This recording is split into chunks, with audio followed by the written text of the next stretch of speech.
Hey, welcome to Maximum Bat Speed. I want to do an analysis here of these two players here, Sydney Romero on the left and Sierra Romero on the right.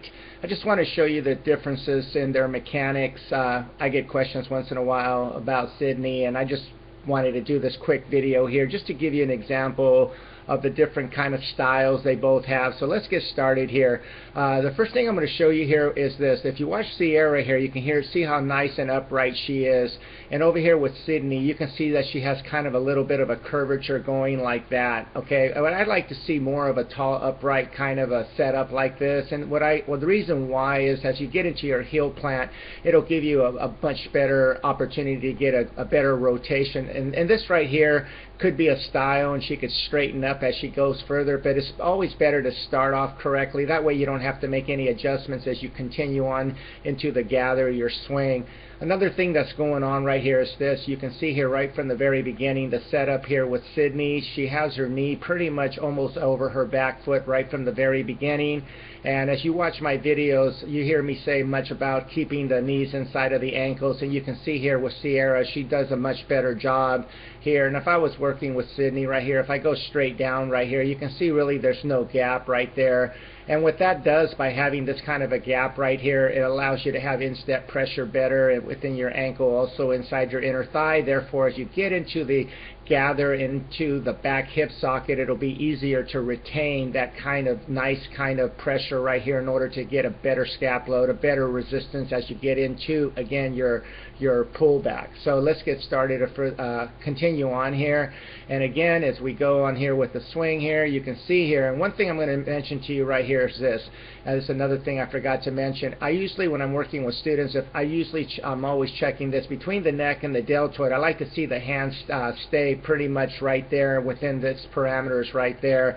And the reason why is because what happens when your hands tend to get out here too much, you get into an overload where your swing can get too long, and arm bar and a bunch of other things. So right here with both of them, they start off very nicely. And right here you can see with Sierra, her feet are pointing straight ahead, and this is what you want. You don't want your feet flared out like that. And you can see here Sydney does a great job as well, keeping her foot like this, not flared out. And this is good. This is what you want. That'll help you keep that instep pressure.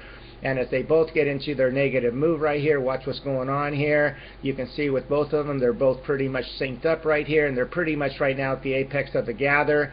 Then you can see here what's going on here at the apex of the gather, and like I mentioned earlier, you can see that Sierra right here has maintained that integrity of keeping the knee inside of the ankle right there, and that's what you want. That's very nice. And right here again, like I mentioned earlier, what happened here with Sydney right here, she has pretty much almost with her knee over her back foot.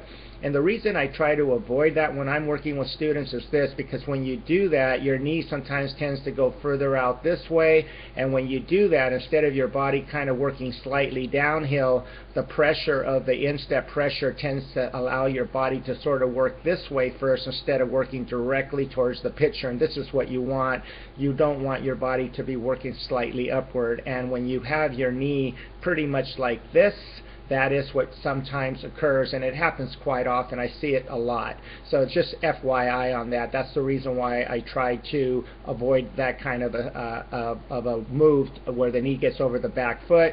And another thing is, now that they're both at the apex of the gather, just like I mentioned earlier, trying to keep the hands inside the back shoulder and the neck area. You can see here with Sierra, she does a very good job with that. And again, you can see here the difference here. What Sydney did here, if I do the same thing, you can see that her hand now has creeped beyond that area in which I mentioned to you as far as getting into a bit of an overload here. And again, when you do this, it gets your swing to be a little longer. When you keep your hands right here as you start moving forward, it allows you to have better angles as you continue to get onto your forward move.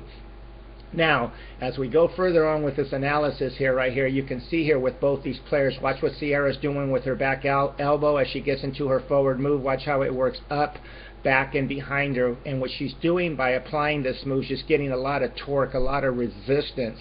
You can see how nicely she does this, and she's been doing this forever. And this video right here, I believe, was when they were both in college, and you can see here how Sierra's elbow works up, back, and behind her. And this is what I teach, and it creates a lot of torque, a lot of separation. If you go back here now and look at Sydney here on the left, you can see here that she doesn't apply that pullback and that torque as well as Sierra does on the right. Watch Sydney now. You can see how she gets it back a little bit, but she never gets it to the same angles and the same kind of separation that you see here with Sierra. And you hear, if I draw some lines here with Sierra Romero, you're going to see that she has a shoulder to elbow look, just beautiful angles right there. And then if I do the same thing over here with Sydney, she has more of a kind of a look like this.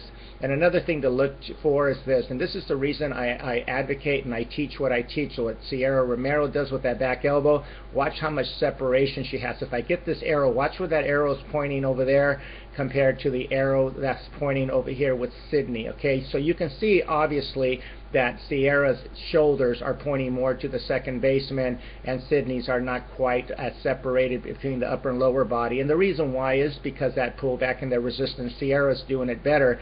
And I again always recommend my students that I'm working with to apply that pullback in the same manner that Sierra does. It'll give you more separation, more power. It'll give you a much better hand path. And again, when you do not apply that kind of move with the hands, like I mentioned earlier, as you're getting into the gather, like I mentioned earlier, what happens is your hands can get a little separated from your upper body. And by that I mean this. Now, if you can see here what's going on, I'm just going to draw some lines for you here in regards to what I mentioned earlier with Sydney having a longer swing. If you look at Sierra right here, if I go from shoulder to shoulder right here, and I'm going to do the same thing right here with Sydney. Okay, now you can see here what's going on with the hands. The hands right now for Sydney are here, and with Sierra, her hands are right here. Okay, so you can see here that there's obviously a bigger gap between the hands and the shoulders, therefore a longer swing. Right here with Sierra, because of the pullback and the resistance, she's going to have more of a compact swing and more of a better hand path. And this again is the cause and effect. And if you watch my videos, I talk about this a lot, the resistance, the pullback. And I bring this up in my 2-hour and 45-minute video. I spend a lot of time on that to create these kind of angles here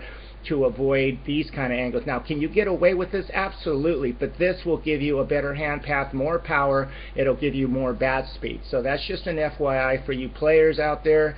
And again, as we go further here, as I start to get further into the swing right here, you can see here that the elbow works up to the height of the mouth for Sierra right there, where Sydney's drops a little bit more, and that's part of the pullback and the resistance. And again, this is just a short analysis and mostly about the setup and what happens with the pullback and the benefits of it. I hope you learned something from this. I do online video analysis. I hope you like this video, and thank you so much for supporting my channel. Have a great day.